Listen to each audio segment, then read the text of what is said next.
about the dangers of mixing alcohol and energy drinks. I'm here to explain to you guys what major dangers are, because most of us don't know. I didn't know before I researched this. But Ashley Roman, who lived in Palm Beach, Florida, she died in May of 2008 at the age of 16. She was an honor roll student in high school, and she did not have experience in drinking alcohol. The night she died, she had attended a party, and the reason for death was because she made a bad decision to consume energy drinks and alcohol in combination. Therefore, I'll be discussing what happened to her. I've been interested in this subject for a long time, just because I had an incident just by drinking a Monster. I had to go to the hospital, and for some reason it didn't counteract with me. Seeing that we're all in college, most of you or some of you might be 21 or over, and I'm sure that if you guys aren't 21, sometime in your life you have encountered alcohol. My 4 things that I'll be talking about is how mixing a depressant and a stimulant, it confuses one's body to a good degree. When caffeine is consumed in large amounts, it masks the feeling of alcohol, and how the risk for consuming both items in combination is greater than if merely consumed separately. And the FDA does not regulate energy drinks whatsoever. They can't see out that. The first thing I would like to enlighten you guys about is what happens when 2 chemicals join together. Talking about the depressant and the stimulant, which are 2 opposite chemicals, and it perplexes and places really heavy unnecessary stress on a person's body. Dehydration takes place, and due to the lack of good and essential fluids, the body's brain and central nervous system begins to pull in 2 separate directions. And during all of the reactions in the mixtures, there's a huge concern for the cardiovascular system. Blood pressure and heart rate certainly does increase, and depending on an individual's body mass and structure, it could be very dangerous. Talking about, if the individual is smaller, it could have great damages, but if a person a little larger, they could endure more. Now that you guys are aware of what I told you, what occurs when mixing a stimulant and a depressant are together, let me explain what transpires when caffeine is placed into the combination.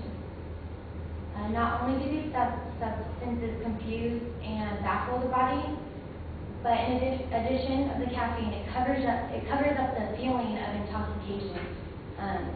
It's like a hidden component. You don't know it's there. You don't know what's happening. The caffeine allows a person to drink larger than normal amounts to a high degree. 3 times, 4 times as long. And an individual doesn't know whether he or she is intoxicated because it masks that feeling of intoxication. It will give a sense of being more sober than what you really are. And the alcohol industries market the beverages with messages that really fail to alert audiences and anyone for the potential for misjudging of the intoxication. Instead of suggesting that the judgment is impaired, they propose that beverages will enhance the alertness just because it gives you energy. And coming from energy, we think, it'll boost our, thinking, but it totally impairs it when mixed with alcohol. Since I've clarified what the reaction of the contents is when mixing the substances together, I'll discuss how the consequences are more likely to happen if one mixes the contents together rather than doing them separately. Although drinking in general could be unsafe, the combination of drinking energy drinks and alcohol is proven scientifically to be more hazardous. Researchers have found, I forgot my little slide. That's there you go. That's a Jaeger bomb, everyone, if you didn't know. It's really bad for you. And this is the caffeine content. Starbucks is way ahead of them. But yeah, there's 35 milligrams is basically what we should have in a beverage. But yeah, it's okay. alcohol and energy drinks have been more hazardous. Researchers have found that those who mix the alcohol and energy drinks together are twice the risk of riding in a car with an intoxicated driver compared to someone who didn't mix the drinks together.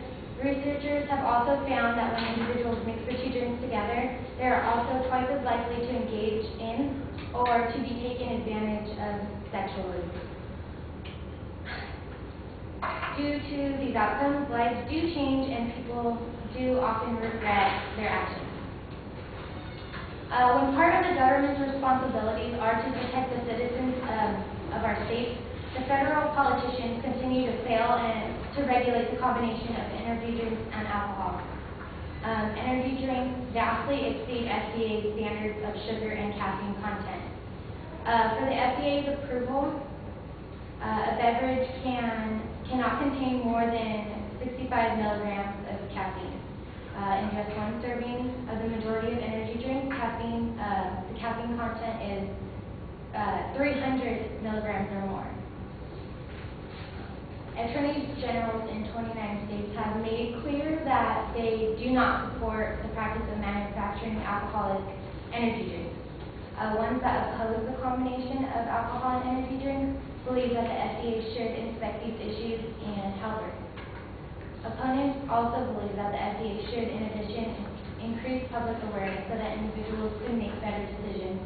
That probably won't happen because manufacturers want more business, so they obviously won't tell people what the hazards are. So as you can see, mixing alcohol and energy drinks is a really bad idea. It increases your heart rate, blood pressure, and negatively affects your cardiovascular system and disguises the amount of alcohol in the body.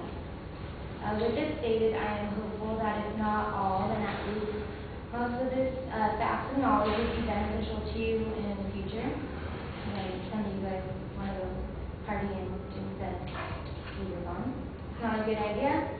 And as warned by health experts, it is a better idea to drink both alcohol and energy drinks separately, but both in moderation. The end. Do you have questions? No, we don't have time.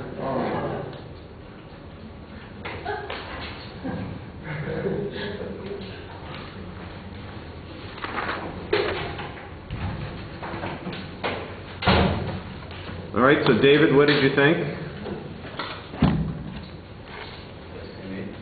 Yeah, aren't you supposed to do the oral evaluation? I'm sorry, what was that? Weren't you supposed to do the oral evaluation? Yeah. Okay, yes, I'm asking you. All right. Speak loud and clear so we can get it on tape. I felt the cases clearly identified. Topic sentences were identified well. I like the conclusion. Tell her. Sorry. And I felt the vocal delivery was effective. Your posture was a little tense, but